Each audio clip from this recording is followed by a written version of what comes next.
E agora, a gente vai para o critério B, padrões restritos repetitivos de comportamentos e interesses e atividades.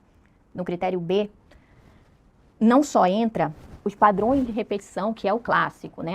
As estereotipias e tudo isso. As mulheres, elas são mais sutis. As mulheres, elas identificam que movimentos repetitivos, como as estereotipias, elas podem ser disfarçados. Então, é aquela mulher que vai pegar o anel e vai girar. É a mulher que vai pegar a bolsa e vai deixar aqui, porque ela fica com a mãozinha de Tiranossauro Rex dela disfarçadamente com a bolsa. Ela vai modificando, dissimulando, ela vai criando um masking ali e ela vai moldando as estereotipias dela. Essas estereotipias, que são movimentos repetitivos, eles servem para quê? Para regular. É para isso que servem as estereotipias. Por que as pessoas autistas fazem estereotipias? Regular. O cérebro, ele entende que fazendo esses movimentos, a pessoa começa a ter a autorregulação. É por isso que não é indicado a gente privar a pessoa autista de fazer as estereotipias, porque essa é uma maneira que o cérebro encontra de minimizar sofrimento, regular. E se ela não fizer, ela pode entrar numa crise, simplesmente porque ela queria fazer algum tipo de movimento que a sociedade acha estranho. Eu não estou nem aí se a sociedade acha estranho se eu me mexer. O problema é de quem está olhando. E outra coisa que acontece, padrões de repetição. As mulheres autistas, elas são aquelas mulheres que gostam de repetir condutas. Senta no mesmo lugar, tem o lado da cama preferido, arruma as coisas dela do mesmo jeito, ela vai andar sempre mais ou menos do mesmo jeito, nas mesmas ruas e vai trabalhar igualzinho.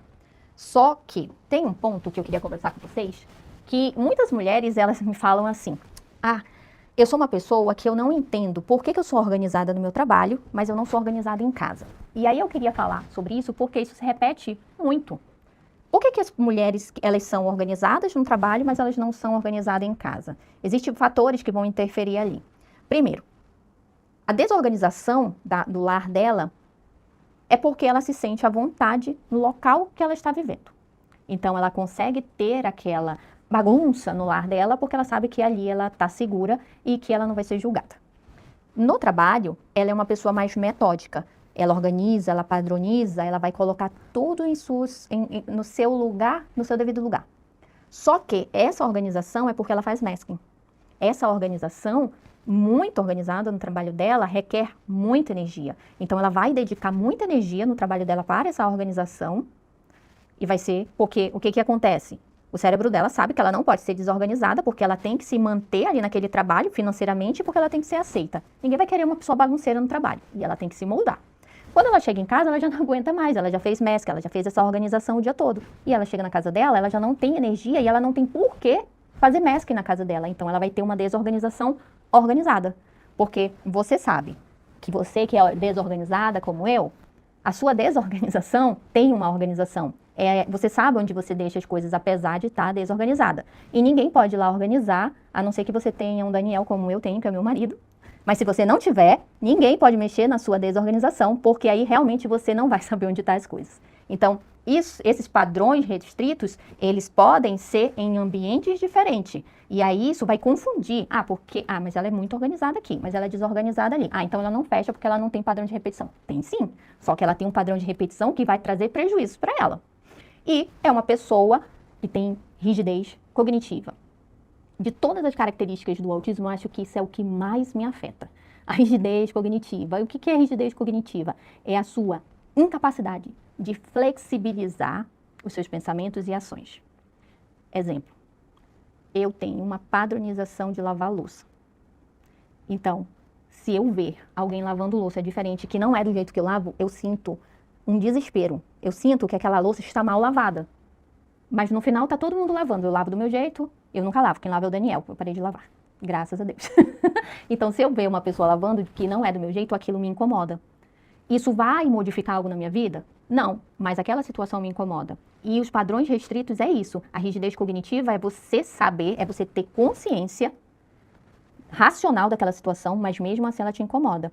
Pode ser um pensamento, eu quero comer tal coisa. Não quero comer nada.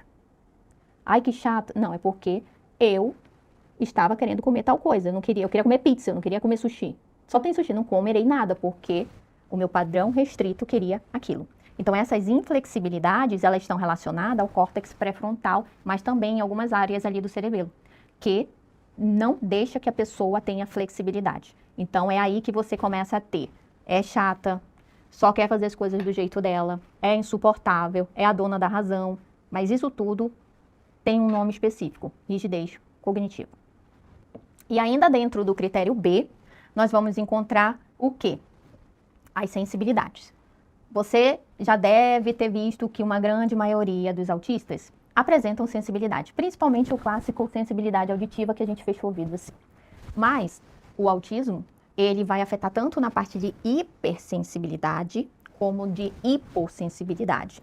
E aí, daqui para frente, você vai ter uma aula bem específica sobre TPS, que é o transtorno de processamento sensorial, que eu vou explicar por que as pessoas autistas têm essa dificuldade das sensibilidades. Mas, aqui nesse momento, é para que você entenda que a hipo e a hipersensibilidade, ela faz parte do critério B. Uma grande maioria dos autistas apresentam a hipersensibilidade auditiva, visual, toques físicos, e o toque físico, como uma hipersensibilidade, ele vai afetar em várias áreas da vida dessa pessoa, principalmente na mulher, quando se trata da parte da sexualidade. Toques, beijos, abraços, sentir texturas, então isso vai afetar. Dentro desse critério também nós temos a seletividade alimentar, porque a seletividade alimentar, ela vai estar afetada pelas sensibilidades. A pessoa que sente um cheiro e não gosta, a pessoa que prova um alimento e a textura não é agradável. Então, esses fatores vão entrar no critério B. No critério C, que fala que todos esses prejuízos ou essas características, elas têm que ser observadas na infância. E isso é certo. Meninas e meninos, para que preencham o diagnóstico do autismo, eles têm que apresentar essas dificuldades desde sempre. Porque lembra, o autismo, ele é genético. Então, você nasce autista, você não se torna autista, você nasce autista e você vai apresentando as características do autismo ao longo da sua vida. Então, tudo isso tem que ser visto desde a infância. E na infância, a gente tem ali algumas características que são mais predominantes nas meninas, que são características que eu quero falar aqui com vocês, que são menos vistas, que é as meninas que são as líderes.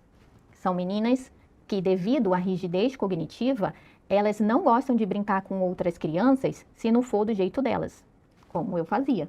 Então, eu só brincava se a brincadeira fosse do meu jeito, com as minhas regras, e eu monopolizava essa brincadeira. Isso é uma dificuldade na socialização, é uma dificuldade de rigidez e é uma dificuldade que é observada desde a infância. Então, não caia nessa história de que, é visto desde criança porque ela era uma criança muito quietinha e isolada. Não. Eu não era uma criança nem quietinha e nem isolada. Eu era uma criança que eu era o outro extremo, porque eu tinha TDAH.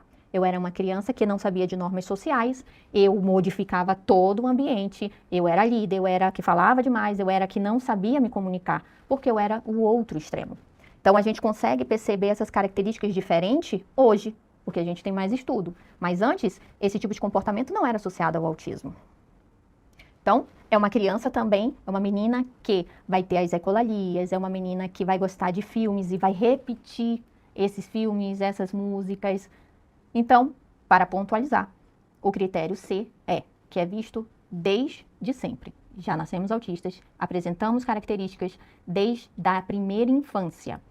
E é importante ressaltar que é desde a primeira infância, porque existe alguns outros tipos de transtornos que são confundidos com o autismo, mas eles são observados a partir da segunda infância. E é por isso que a gente tem que ter uma observação crítica muito focada de que o autismo tem que ser apresentado desde a primeira, do nascimento até mais ou menos ali 6, 7 anos de idade, desde a primeira infância. O critério D, obviamente, que vai trazer prejuízo significativo ao longo da vida.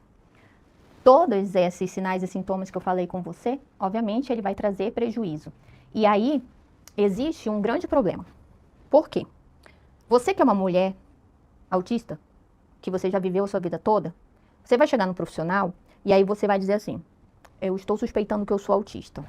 Aí esse profissional vai olhar bem na sua cara, de cima para baixo, e vai ver você falando, arrumada, com uma aliança no dedo, ou uma aliança, ou um anel de formatura e vai dizer, você não pode ser autista. Arrumada, está se comunicando, casou e tem faculdade.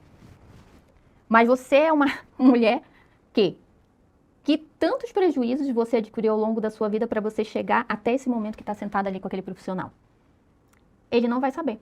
E é aí que a gente entra como um preconceito. Ele te julgou antes mesmo de você começar a falar sobre a sua perspectiva ou a sua história. Aí já é um ponto de corte. Não tenho como eu dizer o que é um prejuízo na sua vida se eu nunca nem conversei com você. Não tenho como eu dizer se você é autista ou não, só pelo simples fato de você ter se maquiado, ou se você é bonita, ou se você é casado, porque você estudou. Porque isso daí não é critério de diagnóstico de autismo. Isso daí é outra coisa. Mas as dificuldades que você vai criando ao longo da vida é algo muito pessoal. E aí que a gente tem que entrar no histórico do paciente. Quais são as dificuldades? O que aconteceu na vida dessa pessoa como dificuldade? O que ela percebe como dificuldade que chegou até aqui? Será que realmente essa dificuldade, ela realmente vai influenciar negativamente na vida dessa pessoa? Qual é a dificuldade? Então, a gente tem que saber que a sua percepção de dificuldade pode ser diferente da minha. E é por isso que a gente tem que ter uma anamnese bem conclusiva ali nesse critério. Quais são os prejuízos significativos que ocorreram na vida dessa pessoa? Então, é uma mulher, exemplo de dificuldade que muita gente não conhece. É uma mulher que ela, na parte teórica, na parte de estudo, é excelente. Nossa, se formou, nota máxima. Mas quando ela vai para o mercado de trabalho, não consegue trabalho. Ela não consegue passar numa entrevista de emprego, porque ela tem dificuldade na comunicação. Ela não tem dificuldade intelectual, ela não tem déficit intelectual. Muito pelo contrário. A grande maioria das mulheres que são diagnosticadas na fase adulta, de acordo com os critérios que foram colocados em 2013 no DSM-5, são mulheres que têm uma inteligência média ou maior. Então, a gente não vai ter os nível 1 de suporte que eu estou falando. Então, a gente não vai ter a característica de déficit intelectual. São mulheres inteligentes. E só pelo fato dela ser inteligente, ela já, uma grande maioria, não é diagnosticada, porque é inteligente demais. E inteligência não tem nada a ver com autismo. Ser inteligente ou não. Então, dificuldade de conseguir um trabalho é uma dificuldade de manter um trabalho. Ela vai ter, então, dificuldade financeira, porque se ela não trabalha, ela não vai ter dinheiro.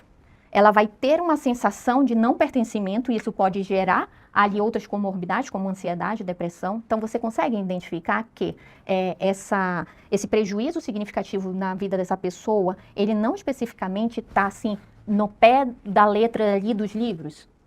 Não está, justamente porque esses livros não foram feitos para mulheres. O impacto social em mulheres, ele é grande, mas aí a gente entra naquela premissa de que a sociedade cria mulheres diferentes de homens. E chegamos no critério E. Os sintomas não podem ser justificados por outros transtornos. E a primeira coisa que vai acontecer, ou que acontece normalmente, é você chegar no profissional, você falar todos esses problemas e essas dificuldades que você está enfrentando, e ele vai justificar tudo isso com ansiedade, depressão ou transtorno de humor. Ou até mesmo um TPS, né? O transtorno de processamento sensorial. Então, é por isso que o autismo ele não pode ser avaliado por uma coisa, ele tem que ser avaliado por um todo. E para que você entenda o que é um todo, você tem que saber o que é esse todo. Então, se é uma pessoa que chega com um profissional de saúde, que você vai pautando cada critério, ela vai encaixando, obviamente que ali deve ter um autismo. E aí você pode falar, mas e aí se ela tiver ansiedade e depressão? Então, uma vai eliminar a outra? Não, porque aí você vai ter uma aula que eu vou explicar qual é o número de comorbidades que são associadas ao autismo, porque o autismo ele nunca vem sozinho. Então, tudo isso não pode ser justificado apenas por uma ansiedade ou uma depressão ou um transtorno de humor, mas bem, eles podem estar dentro desse espectro como uma comorbidade.